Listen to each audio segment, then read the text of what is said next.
Vamos voltar aqui então com o nosso tema da lição, a lição que vamos estudar amanhã, falando aí sobre a eficácia do testemunho cristão. E para comentar essa lição, nós temos como convidado aqui o professor presbítero Antônio Carlos de Carvalho, ele que já falou conosco no primeiro bloco, foi padre e hoje ele é professor de escola dominical. E nós vamos falar aqui, já trazendo o primeiro tópico, professor Antônio, sobre o cristão como sal da terra.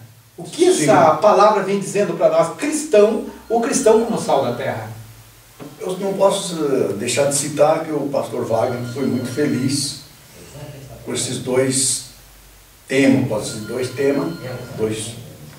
dois pilares, que é o sal e a luz, sabendo que é mais profundo, até eu peço permissão a ele, que estamos tão perto, né, de comentar uma coisa clara que é concernente. Nós vemos Jesus falando sobre o crente ser o sal da terra. No momento, nós sabemos, todos os estudantes da Bíblia devem saber que quando Jesus falou, o próprio Deus falou muitas vezes, falou para um povo presente, que tinha conhecimento de algumas coisas anteriores. O contexto anterior, Números, capítulo 18, verso 19, Deus está falando que fez uma aliança de sal com Israel, e que o sal não poderia faltar nos seus sacrifícios, nas suas cerimônias. Mas Levítico foi mais enfático, capítulo 2, verso 13, quem tem a Bíblia em casa pode ver, toda oferta de manjar tinha que ter sal, mas era indispensável. O que isso significa? Que isso aqui estava já enfatizando a presença de Cristo em todos os sacrifícios, porque nenhum sacrifício deixou de prefigurar Cristo. E quando Jesus falou para os discípulos, vocês têm sal em vós mesmos, ele estava dizendo, vocês têm a mim. Então, nesse caso, você, irmão Tadeu, nós temos o sal na nossa vida, que é a presença de Cristo. E quando nós temos a presença de Cristo, nós temos que agir como Ele agiu. Claro que nunca vamos chegar a tanto, mas pelo menos tentamos e fazemos o que podemos fazer, se esforçamos para chegar a esse ponto. Depois ele faz uma pergunta: se o sal perder seu sabor, como que se há de salgar? Para que serve? Não serve para nada. É uma pergunta muito pesada, porque há igrejas que perdeu o sabor. Tem igrejas que perdeu o sabor, sem citar nomes, e há crentes que também perdeu. E ele está dizendo que o difícil é o retorno. O cristão tem essa chance hoje no tempo da graça de retorno, mas o sal, se ele perder o sabor, não tem como você dar sabor nele de volta.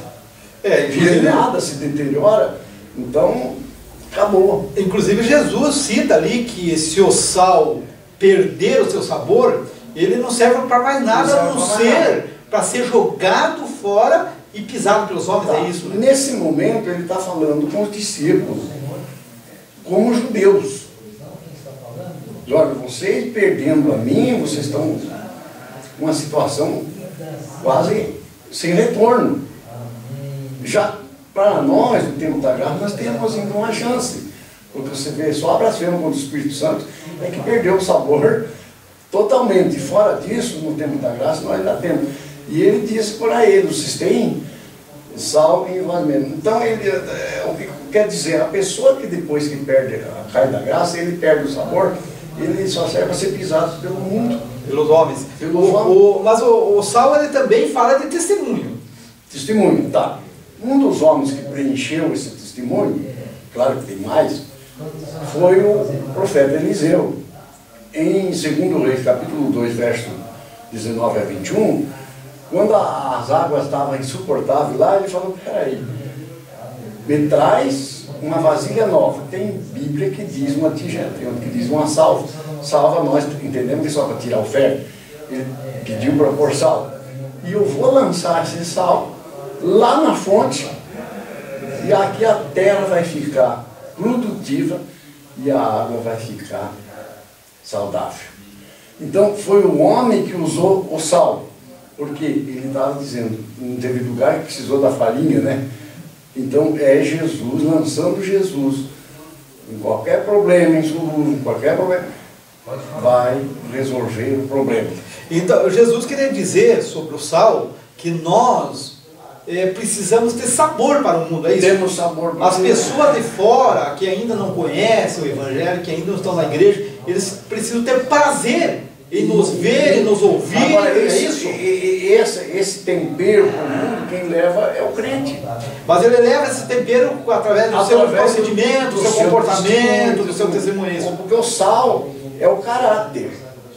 Mas aí eu estou pensando aqui, professor, que é um perigo então para o cristão ele deixar de se comportar assim. Porque se Jesus falou que se o sal perdeu o sabor, ou agora dizendo, se o cristão perdeu o sabor, ele comparando nós como sal, só serve para ser jogado fora e pisado para os homens, pelos homens. Quer dizer que então Deus já está autorizando que se o cristão não se comportar bem, não tiver um bom testemunho, automaticamente Deus já permitiu que os homens pisem nele, é isso? Seja rejeitado. É por isso que, principalmente quem se desvia, mesmo estando na igreja, mas não tem um comportamento bom, ele pode sofrer certas consequências, é isso?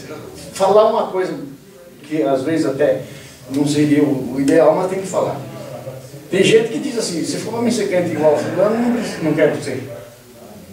Porque ele fala tudo que vem na boca, ele diz tudo que vem. Então, o caráter dele não é um caráter de crente. Aí, um crente destemperado. Crente destemperado, ele ocorre na igreja, tem também. Você dá uma oportunidade para ele cantar, ele abre a Bíblia, prega um pouco para depois cantar.